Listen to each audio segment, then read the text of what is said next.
কলকাতা টিভিতে আপনাদের সকলকে স্বাগত। আপনাদের সঙ্গে রয়েছি আমি অঙ্কুর। আপনারা সকলেই জানেন যে এই চলতি সপ্তাহের শুরুতেই প্রধানমন্ত্রী নরেন্দ্র মোদীর অ্যাকাউন্ট থেকে একটি পোস্টকে ব্লক করে দেওয়া হয়েছিল ফেসবুকের পক্ষ থেকে, এবং সেজন্য ফেসবুককে যথেষ্ট তিরস্কারও করে কেন্দ্রীয় সরকার। এবার একেবারে ফেসবুকের বিরুদ্ধে মামলা দায়ের করা হলো, কারণ প্রধানমন্ত্রীর বিরুদ্ধে ককরোচ জনতা পার্টির যে সমস্ত আন্দোলন চলছিল সেখানে সোশ্যাল মিডিয়াতেও ছড়িয়ে পড়ে সেই আন্দোলন, এবং সোশ্যাল মিডিয়াতে প্রধানমন্ত্রীকে ব্যঙ্গ করে, কটাক্ষ করে, তীব্র শ্লেষ করে এআই এর মাধ্যমে বিভিন্ন ছবি বানিয়ে যে সমস্ত কন্টেন্ট প্রকাশ করা হয়েছে, মেটা তা প্রকাশ করে দিয়েছে। মেটা অর্থাৎ ফেসবুক, ইনস্টাগ্রাম, হোয়াটসঅ্যাপে সেই সমস্ত ছবি ছড়িয়ে পড়েছে।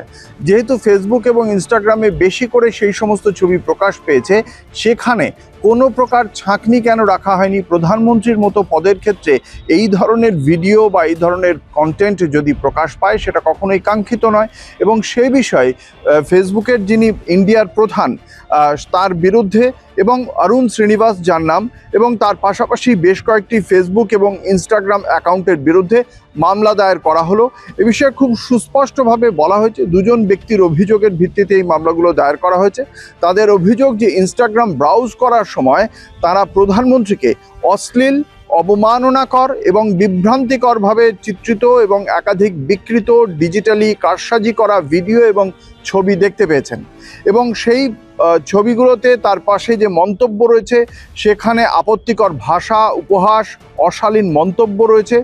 এই পোস্টগুলোর যে আপত্তিকর প্রকৃতি, তার পাশাপাশি ওই সমস্ত মন্তব্য যুক্ত হয়ে সেটাকে আরও বেশি কদর্য করে দিয়েছে, যেটা প্রধানমন্ত্রীর মতো পদমর্যাদার এক ব্যক্তির জন্য কখনোই কাঙ্ক্ষিত নয়।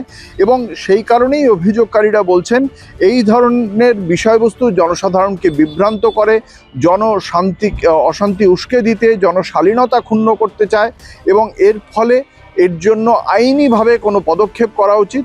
এই বিষয়গুলির প্রেক্ষিতে অভিযোগ করেছেন একজন ব্যবসায়ী এস অরবিন্দ রেড্ডি এবং তেলেঙ্গানার বিজেপি কর্মী টি সাই কিরণ গৌড়।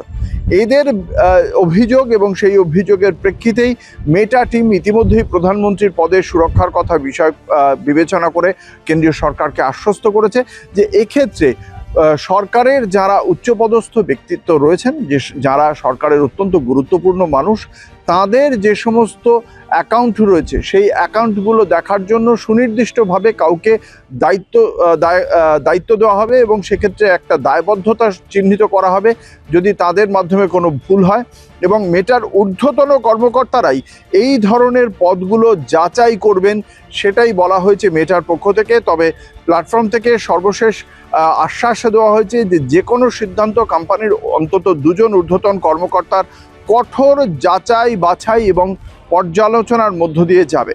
এবং এর আগেও দিল্লি পুলিশ একাধিক সোশ্যাল মিডিয়া প্ল্যাটফর্মকে জান্তর মন্তরে ছাত্র বিক্ষোভের জন্য এই পোস্টগুলো, ভিডিওগুলো সরিয়ে দেওয়ার নির্দেশ দিয়েছিল। এবার সরাসরি মেটার প্রধানের বিরুদ্ধে, মেটার ইন্ডিয়ার প্রধান অরুণ শ্রীনিবাস, তার বিরুদ্ধে মামলা দায়ের করে এই বিষয়ে সমাজ মাধ্যমে যা খুশি লিখে দেওয়া, যা খুশি কন্টেন্ট প্রকাশ করার ক্ষেত্রে কেন্দ্রীয় সরকারের যে নজরদারি রয়েছে, এবং সেক্ষেত্রে যে সমস্ত সংস্থা সেগুলো প্রকাশ করবে তাদেরকেও যে নজরদারির মধ্যে রাখা হবে, তাদেরকেও যে আইনি পদক্ষেপের সম্মুখীন হতে হবে, সেটা বুঝিয়ে দিল কেন্দ্রীয় সরকার। দেখা যাক এরপর এই বিষয়টিকে কিভাবে দেখা হয় বাকি রাজনৈতিক দল বা সমাজ মাধ্যমে ব্যবহার করা অন্যান্য সুশীল সমাজের পক্ষ থেকে। দেখা যাক তারা কিভাবে প্রতিক্রিয়া দেন, এবং তার জন্য আপনাদের দেখতে হবে কলকাতা টিভি, রাত দিন 7 দিন।